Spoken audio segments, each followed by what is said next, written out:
মানে ঠিক আছে শিল্প চর্চার দরকার আছে, কিন্তু সেই কফি। ও নাও কফি খাও। হ্যাঁ বুঝছো না, মানে তোমরা দুজন এমন ভাবে কথা বলছো, বাইরে থেকে কিন্তু মনে হচ্ছিল এখানে একটা টক শো আসর বসেছে। তো কি এখানে রান্নার রেসিপি প্রোগ্রাম হবে নাকি? আমি যেহেতু আছি হতেও পারে না। কফি খাও। কেমন হচ্ছে কফিটা? ভালো, আমি অনেকদিন পর মনে হচ্ছে ভালো একটা কফি খাচ্ছি। Thank you. ভাবি কফিটা ভালো, কিন্তু আমার মনে হচ্ছে কি কিছু মেশানো হয়েছে। মেশানো না, আসলে মানে বিষয়টা কি হয়েছে জানো, এটা কফি। কফি না, কফি না, কফি স্মেল ঠিক আছে না? হ্যাঁ বিষয়টা হলো যে একটা গোলাপ জামুন, এইটার অর্ধেকটা আর তোমার আধা সিদ্ধ মাসকালা, এটা ব্লেন্ড করেছি। সমস্যা কি? আমি মাসকালার ডাল খাই না। ভালো জিনিস তো খাওয়া শিখবে না। শোনো না, তারপর তোমার ওটাকে ব্লেন্ড করে একটু কোকো পাউডার মিশিয়ে কনডেন্সড মিল্ক দিয়ে গরম পানি ঢেলে দিয়েছি, একদম পারফেক্ট কফি হয়েছে, তাই না বলো? শেষ পর্যন্ত এটা তো একটা রান্নার প্রোগ্রামই হয়ে গেল। আমি আছি না, হতেই হবে। আচ্ছা শোনো, ভাবি আমাকে একটু উঠতে হবে, আরতের দিকে যাবো, আসি যদি ভাই। কফিটা ভাবি আমি উঠি। তোমরা কফিটা শেষ না করে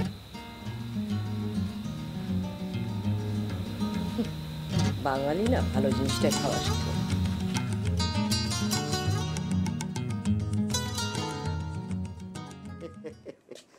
আরে আমি তো তোমারে চিনি অনেক দিন ধরে, কিন্তু ভাই তোমার যে সাংবাদিকতা আরো ভালোভাবে শিখতে হবে।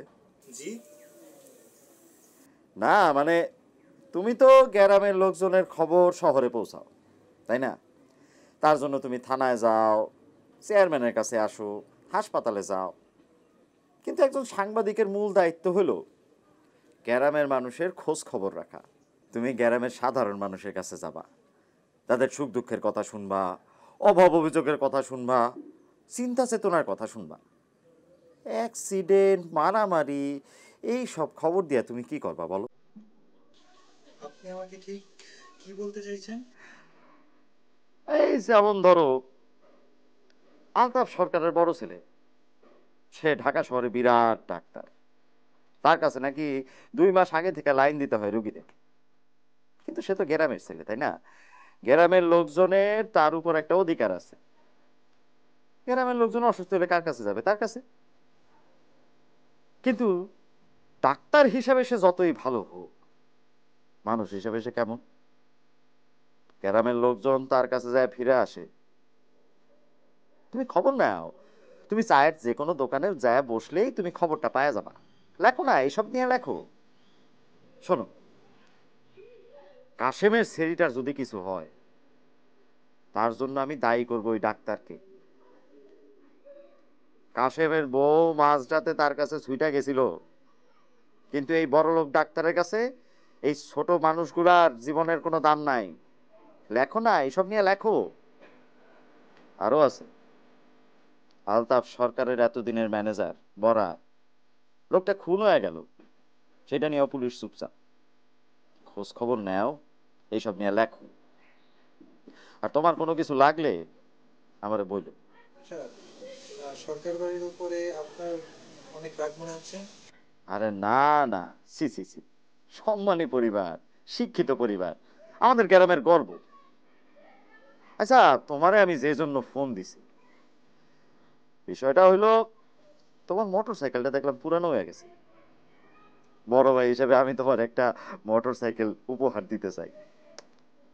আরে লজ্জা পায়ও না, বড় ভাই ছোট ভাইরে দিবে না তো কারে দিবে? শোনো, আমার অ্যাসিস্ট্যান্ট নিয়ে তুমি নিজে পছন্দ করে একটা মোটর সাইকেল কিনো, ঠিক আছে? আসবা কবে সেটা বলো। আচ্ছা আচ্ছা, আচ্ছা ঠিক আছে।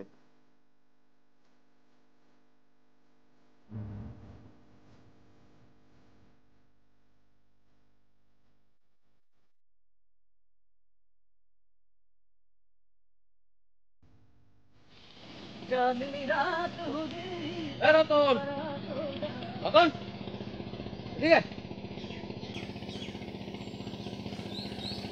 আরে কই তো, তোরই তো দরকার।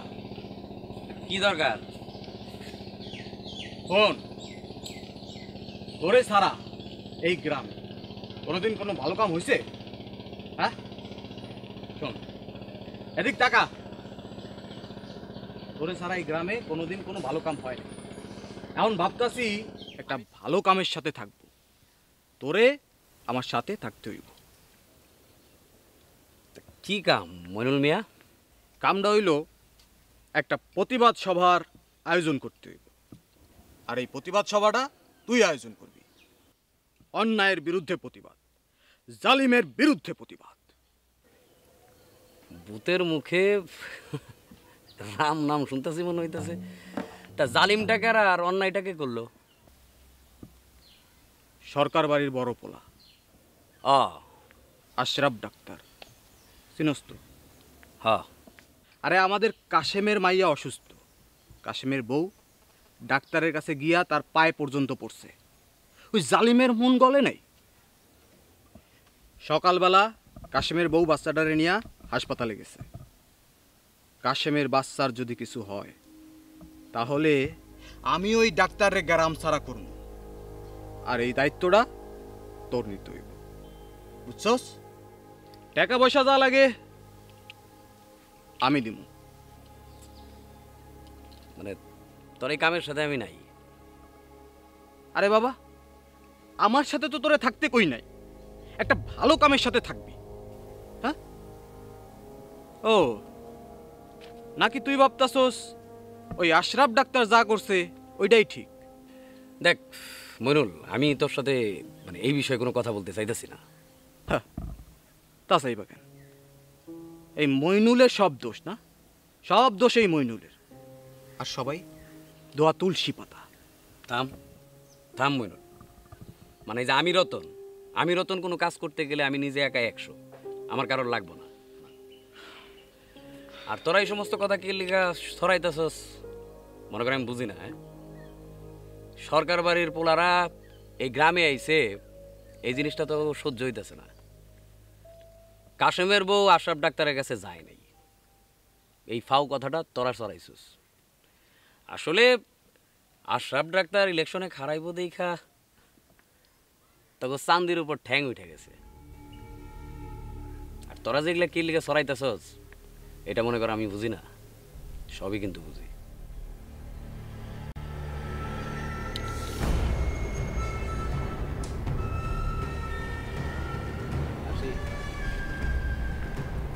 এই রতন, ওই রতন,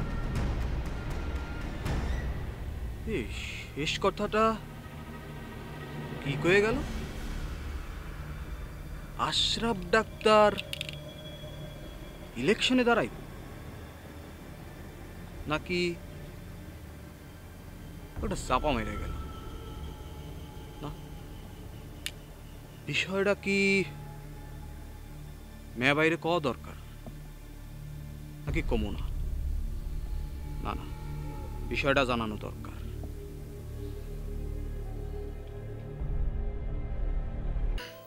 সরকার সাহেব, আমি তাহলে এবার রওনা করি।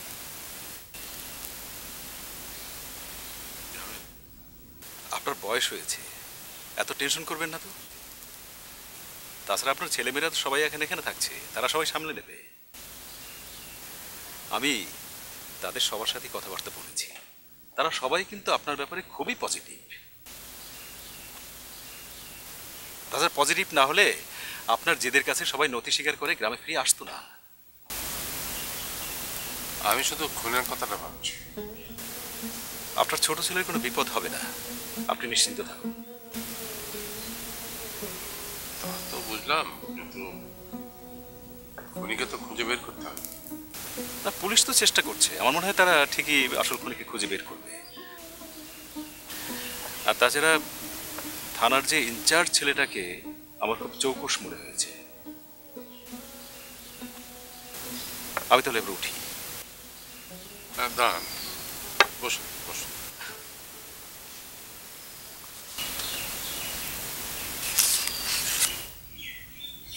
এটা আপনার কাছে রাখেন, এটা একটা চেক আছে, আপনার পারিশ্রমিক। আচ্ছা, ধন্যবাদ। আমি ড্রাইভার হিরালালকে বলেছি গাড়ি বের করবে, ও আপনাকে স্টেশনে পৌঁছে দিয়ে আসবে। Thank you sir, thank you sir.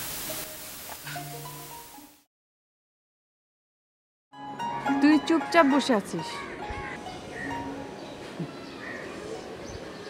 আমি চুপচাপ বসে আছি, তুই কি করছিস? আমিও চুপচাপ বসে আছি, কথা বলছি না, তোকে দেখছি। গ্রামের পরিবেশটাই এমন, চারিদিকে নীরবতা, প্রতিটা শব্দ অনেক পরিষ্কারভাবে শোনা যায়,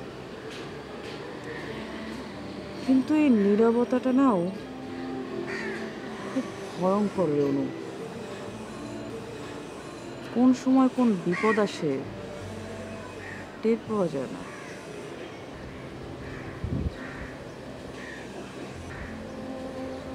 তুই সব কি বলছিস? শুনতে পাচ্ছিস? কি শুনতে পাবো? মোটর বাইকের শব্দ আমাদের বাড়ির দিকেই আসছে। শব্দ শুনে মনে হচ্ছে প্রবলি 30 কিলোমিটার/আওয়ার স্পিডে চলছে। And if I am not wrong, 2-2.5 মিনিটের মধ্যে এখানে এসে পৌঁছাবে।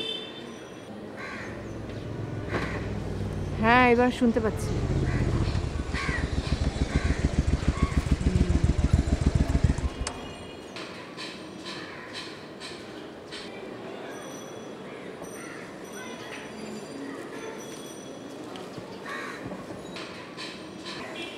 আপনি? জি, আমি ঢাকার একটি দৈনিক পত্রিকার স্থানীয় প্রতিনিধি। ও, আপনি আব্বার কাছে এসেছেন? জি না, ডাক্তার আশরাফ নিশ্চয়ই বাড়িতে আছেন। ওনার কাছে কি দরকার? উনি তো এই গ্রামেরই সন্তান, অনেকদিন যাবতই ওনার সাথে পরিচিত হওয়ার আমার খুব ইচ্ছে। আমি যদি ভুল না করে থাকি, আপনারা দুইজন নিশ্চয়ই সরকার সাহেবের মেয়ে। জি, আপনি আমাদেরকে চেনেন? জি, সরকার বাড়ির ছেলে মেয়েদের নামে কত কথাই তো শোনা যায়। তাই নাকি? কি শুনেছেন আমাদের নিয়ে? গ্রামের মানুষের মুখের কথাগুলো নানান ঢালপালা ছড়ায়। সামান্য একটা ঘটনাকে তারা কথা বানিয়ে ফেলতে পারে। যাক, আপনাদের দুইজনের সাথে পরিচিত হলাম, সেটা আমার ভাগ্য। আমার নাম আতাহার। আমি অনন্যা, আর ও লাবণ্য। আচ্ছা, ভাইয়া ওদিকটায় আছেন, আপনি সোজা গিয়ে বামে চলে যান, ওখানেই পাবেন। ওকে, ধন্যবাদ। কার্ড।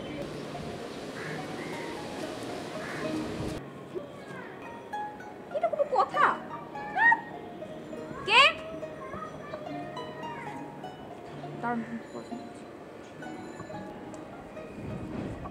কেন? এখানে কি? কেন বলবো? আশ্চর্য, আমার বাড়িতে দাঁড়িয়ে আপনি আমাকেই প্রশ্ন করছেন, কেন বলবো? আপনি নিশ্চয়ই সরকার সাহেবের নাতনি, রাইট? জি, এবার বলুন আপনি কে? ওকে, মাল্টিপল কোশ্চেন দিচ্ছি, বলুন কে আমি? চোর, পুলিশ, সাংবাদিক, কে? চেহারা সুরত দেখে তো চোরের মতোই লাগছে। এখন আধুনিক চোররা তো এরকম স্মার্ট হতেই পারে, তাই না? কিন্তু কথা সেটা না, কথা হচ্ছে আপনি এখানে কি করতে এসেছেন? দাদা ভাইয়ের সাথে দেখা করতে এসেছেন? সম্ভবত তোমার বাবার সঙ্গে। ও, তাহলে চলে যাও, দেখা দেখা করে কোনো লাভ নেই। আমি তো ভেবেছিলাম দাদা ভাইয়ের সাথে দেখা করতে আসছো, রাখাল ছেলে ওইটা ধরে নিয়ে আসছে, কিন্তু এখন যখন বাবার সাথে দেখা করতে আসছো তাহলে চলে যাও। যাও। রাখাল ছেলের বিষয়টা কি? সেটা তোমাকে বুঝতে হবে না। দাদা ভাইয়ের সাথে যদি দেখা করতে আসতে তাহলে বুঝিয়ে বলতাম, যেহেতু বাবার সাথে দেখা করতে আসছো তো বাবার সাথে দেখা করতে যাও, দেখে দেখে চলে যাও। যাও যাও পাশে যাও, যাও যাও যাও।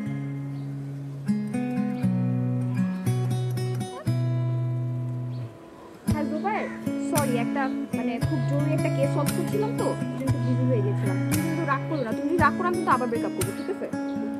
শোনো, ভালো ছবি আঁকতে হলে কি করতে হবে জানো? ভালো ছবি আঁকতে হলে তুমি কি আঁকতে চাও সেটা তোমাকে ভালো করে দেখতে হবে, তাই না? এখন এই যে আমরা কত গাছ দেখি, এক একটা গাছের এক এক রকম পাতা, পাতাগুলো দেখলে আমরা বলতে পারি এটা কোন গাছ। তাহলে ওটা খুব মনোযোগ দিয়ে দেখতে হবে। তারপর দেখো মাছ, এক একটা মাছ এক এক রকম, তাই না? তাহলে ভালো ছবি আঁকতে হলে প্রথম কাজ হলো একটা জিনিস ভালো করে দেখতে হবে, আর এটা মনে রাখতে হবে এটা কেমন দেখতে। আমরা যে আজকে এই যে ছবি আঁকতে পারছি এই দেশে, কার জন্য জানো? জানো? সেই মানুষটার নাম হলো জয়নুল আবেদিন। আমাদের এইখানে একটা জায়গা আছে ময়মনসিংহ, নাম শুনেছ? হ্যাঁ, ময়মনসিংহ শহরের একটা নদী আছে, সেই নদীটার নাম হলো ব্রহ্মপুত্র নদী। সেই ব্রহ্মপুত্র নদীর পাশে জয়নুল আবেদিনের জন্ম 1914 সালে। নদীতে সে ঘোরে, মজা করে। এই যে আমি যেটা বললাম তোমাদেরকে, যে সে সব দেখে মনে রাখে, তার আঁকতে ইচ্ছা করলো। তারপরে সে যখন একটু বড় হলো, তখন আমাদের এখানে তো কোনো ছবি আঁকা শেখার কিছু ছিল না, তখন সে কলকাতায় চলে গেল। কলকাতায় একটা আর্ট কলেজ ছিল, এখনো আছে, সেই আর্ট কলেজে উনি ভর্তি হলেন।